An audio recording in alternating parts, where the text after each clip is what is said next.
Olá pessoal, tudo bem? Eu sou Vinícius, professor de Física e Matemática aqui do Fernanda Aulas Particulares. E hoje nós vamos falar sobre refração da luz, a parte introdutória, os conceitos básicos, então nós vamos chamar isso de parte 1. Então fique ligado porque nós também teremos as outras partes e vamos entrar em mais detalhes com exemplos e exercícios. Muito bem. O que é refração da luz? Refração da luz é a passagem da luz de um meio para outro. Uma consequência importante disso é que a velocidade da luz se altera, ela muda quando ela passa de um meio para outro, tá? Desde que esses meios sejam diferentes. Para caracterizar isso, nós usamos o índice de refração. O índice de refração, ele é definido deste jeito aqui, olha. Então, no caso, ele é caracterizado pela razão entre a velocidade da luz no vácuo, certo? No caso, a velocidade da luz no vácuo é 3 vezes 10 à oitava metros por segundo. E eu vou dividir pela velocidade da luz no meio, que daí pode ter valores diferentes, variados, conforme a cor da luz e o meio também. Bom, e como é que funciona esse fenômeno da refração? Vamos lá. Primeiro nós temos aqui dois meios. Essa linha preta é uma linha que separa esses dois meios, é a superfície de um meio para o outro, tá? Então eu tenho o meio 1 e ele é caracterizado pelo índice de refração nesse meio. Eu também tenho um outro meio, meio 2, e ele também é caracterizado pelo seu índice de refração nele também.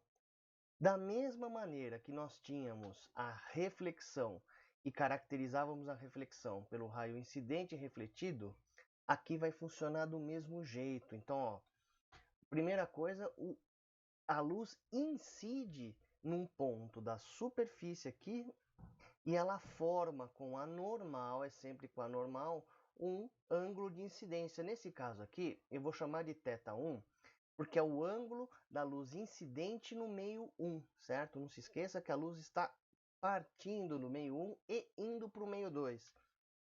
Vejam, se os dois meios fossem iguais, a luz ela não sofreria refração. Ela não mudaria a direção de propagação.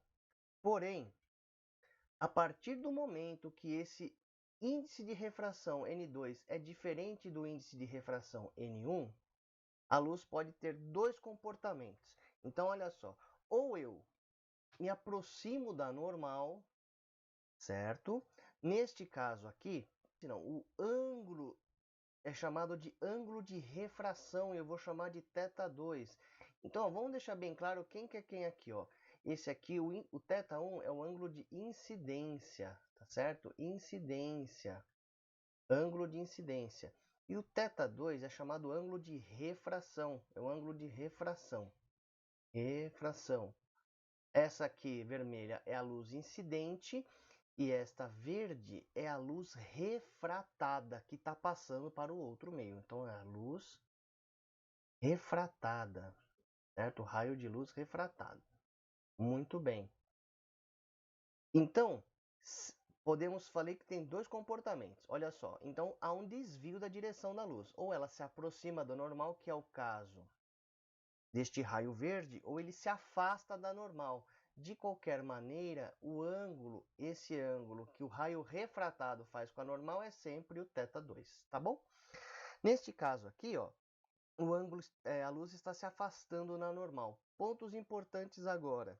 Se o N2 é maior que o N1, entenda uma coisa, é mais difícil a luz passar de um meio para o outro, a velocidade é menor, então o raio de luz se aproxima da normal. Aproxima-se da normal. Isso é um ponto importante. Então, quando que o raio de luz se aproxima da normal? Quando o índice de refração do meio 2 é maior que o índice de refração do meio 1, ou seja, a velocidade no meio 2 é menor que a velocidade no meio 1. Então, nós temos caracterizado esse raio de luz aqui, tá certo? Olha lá, ele se aproximou, ele estava, se fosse no mesmo meio, eles iriam reto na linha tracejada. Então ele se aproximou, ó, veio para normal. Então agora, ó, se agora o N2 é menor que o N1, Então, o raio de luz se afasta. Raio de luz afasta-se da normal. Afasta-se da normal. Ou seja, eu estou pensando agora neste raio de luz azul. Neste caso aqui, ó, a velocidade no meio 2 é maior que a velocidade no meio 1, tá certo? Então, olha só, quando a velocidade diminui, eu me aproximo da normal. Tá? Quando a velocidade diminui nesse segundo meio, tá bom? Nós sempre estamos comparando com o meio 1, que é onde está a luz incidente.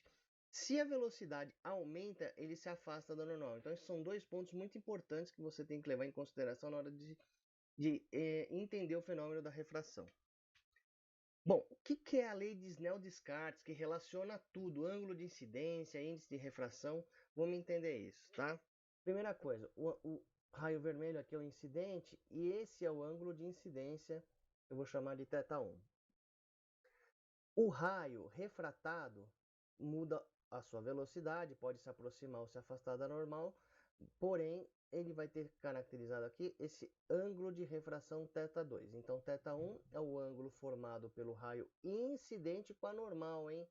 É sempre com a normal. E o θ2 é o ângulo formado pelo raio refratado, que é o que sai do meio 2 com a normal.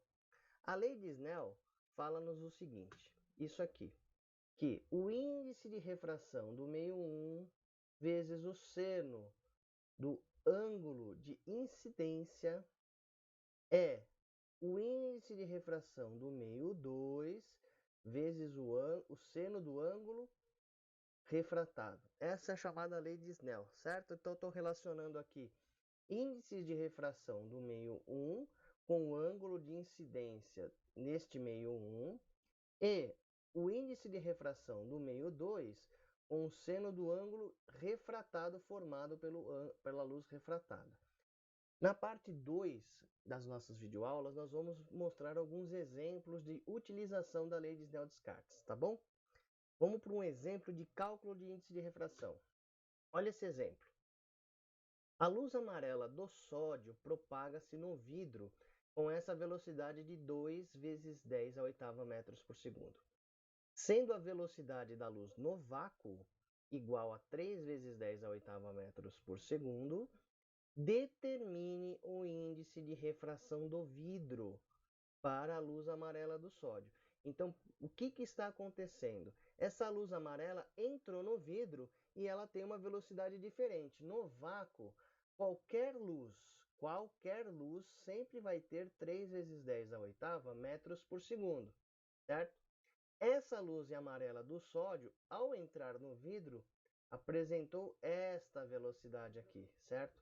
Então, C é igual a 3 vezes 10 a oitava metros por segundo.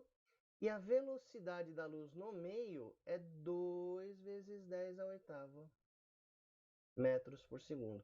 O que é o índice de refração? É C no vácuo sobre a velocidade da luz no meio. Lembrando que esse valor vai ter que ser maior que 1, certo? Então vamos substituir. 3 vezes 10 a oitava sobre 2 vezes 10 a oitava. Ó, as duas potências podem ser cortadas. Isso aqui vai dar 3 dividido por 2, 1,5, tá? Lembrando, um ponto importante, o n sempre é maior que 1, tá?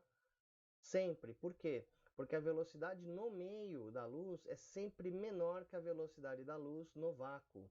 Então, o menor valor possível é 1, tá? Com isso, a gente calculou o índice de refração da luz amarela. Então, no caso da luz amarela, no vidro que nós estamos estudando, é 1,5. É isso. Muito bem. Olha, fica ligado no nosso próximo vídeo, que é a parte 2, e nós vamos fazer algumas aplicações da lei de Snell-Descartes diretamente. Fica ligado aí. Um abraço, valeu!